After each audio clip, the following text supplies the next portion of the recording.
ശബരിമല യുവതീ പ്രവേശന വിഷയത്തിൽ വീണ്ടും സുപ്രീം കോടതി നടപടികൾ ആരംഭിക്കുമ്പോൾ സിപിഎമ്മിന്റെയും സംസ്ഥാന സർക്കാരിന്റെയും മുൻ നിലപാടുകൾ ചർച്ചയാകുന്നത് സ്വാഭാവികമാണ്.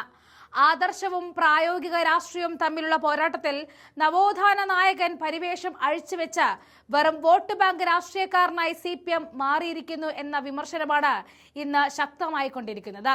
2018 സുപ്രീം കോടതി വിധി വന്നപ്പോൾ അത് നടപ്പിലാക്കാൻ കാണിച്ച അമിത ആവേശവും തുടർന്നുണ്ടായ വനിതാ മതിലും നവോത്ഥാന പ്രസംഗങ്ങളും കേരളം മറന്നിട്ടേയില്ല. അന്ന് ലിംഗനീതി ഉയർത്തിപ്പിടിച്ച പാർട്ടിയും സർക്കാരും ഇന്ന് നിയമസഭാ തെരഞ്ഞെടുപ്പ് അടുക്കുമ്പോൾ വിശ്വാസികളുടെ വോട്ട് ഭയന്ന് നിലപാട് മാറ്റുന്നത് രാഷ്ട്രീയപരമായ പാപ്പരത്തം തന്നെയാണ്. ആദർശത്തിന് വേണ്ടി നിലകൊള്ളുന്നു എന്ന് അവകാശപ്പെടുന്ന ഒരു പാർട്ടിക്ക് എങ്ങനെയാണ് ഇത്ര പെട്ടെന്ന് ചുവടുമാറാൻ കഴിയുന്നത്? 2017 യുവതീ പ്രവേശനത്തെ അനുകൂലിച്ച് സത്യവാങ്മൂലം നൽകി പിണറായി സർക്കാർ ഇപ്പോൾ 9-അംഗ ബെഞ്ചിന് മുന്നിൽ എന്ത് പറയും എന്നതിൽ അവ്യക്തത തുടരുകയാണ്. അല്പം പുരോഗമനം കുറഞ്ഞാലും കുഴപ്പമില്ല, വോട്ട് കിട്ടിയാൽ മതി എന്ന നിലയിലേക്ക് സിപിഎം തരം താഴ്ന്നിരിക്കുന്നു. വിശ്വാസികളുടെ വികാരം വ്രണപ്പെടുത്തിയ വിശേഷം ഇപ്പോൾ ദേവസ്വം ബോർഡിനെ മുൻനിർത്തി തടിതപ്പാനുള്ള നീക്കം ജനങ്ങളെ വിഡ്ഢികളാക്കുന്നതിന് തുല്യമാണ്. തുല്യതയും വിശ്വാസ സ്വാതന്ത്ര്യവും മതാചാരങ്ങളുടെ അനിവാര്യതയുമായി ബന്ധപ്പെട്ട 67 ഹർജികളാണ് കോടതി പരിഗണിക്കുക. 2019 രൂപീകരിച്ച 9-അംഗ ബെഞ്ചിൽ നിന്നും ജസ്റ്റിസ് സൂര്യകാന്ത് ഒഴികെയുള്ള 8 ജഡ്ജിമാരും വിരമിച്ച സാഹചര്യത്തിലാണ് പുതിയ ബെഞ്ച് രൂപീകരിക്കുന്നത്. 9-അംഗ ബെഞ്ച് ഹർജികൾ പരിഗണിക്കുമ്പോൾ സംസ്ഥാന സർക്കാരിന് നിലപാടുകൾ അറിയിക്കേണ്ടി വരും. ശബരിമലയ്ക്ക് പുറമെ മുസ്ലിം, പാഴ്സി മതങ്ങളിലെ സ്ത്രീ മതാവകാശങ്ങൾ, വിശ്വാസ പ്രശ്നങ്ങളിൽ കോടതിക്ക് എന്ത് അളവ് വരെ ഇടപെടാം തുടങ്ങിയ ചോദ്യങ്ങളിലും 9-അംഗ ബെഞ്ച് തീരുമാനമെടുക്കണം.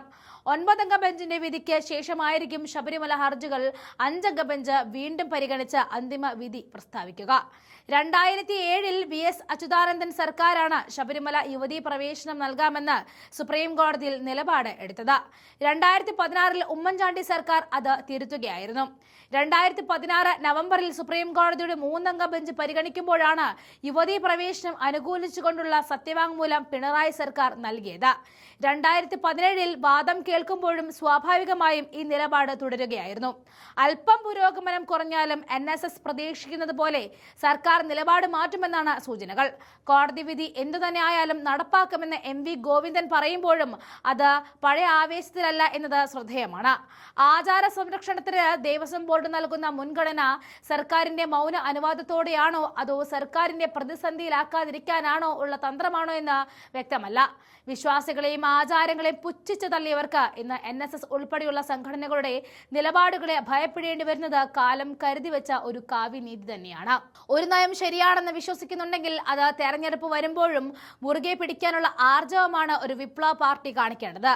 എന്നാൽ ശബരിമല വിഷയത്തിൽ തുടക്കം മുതൽ ഒടുക്കം വരെ ആശയക്കുഴപ്പങ്ങൾ സൃഷ്ടിക്കുകയും ഒടുവിൽ തെരഞ്ഞെടുപ്പ് പരാജയങ്ങൾ ഭയന്ന് ആചാര സംരക്ഷകരുടെ വേഷം കെട്ടുകയും ചെയ്യുന്നത് CPM-ന്റെ രാഷ്ട്രീയ ഭീരുത്വം എന്ന വെളിപ്പെടുത്തലിലേക്ക് എത്തിക്കുകയാണ്.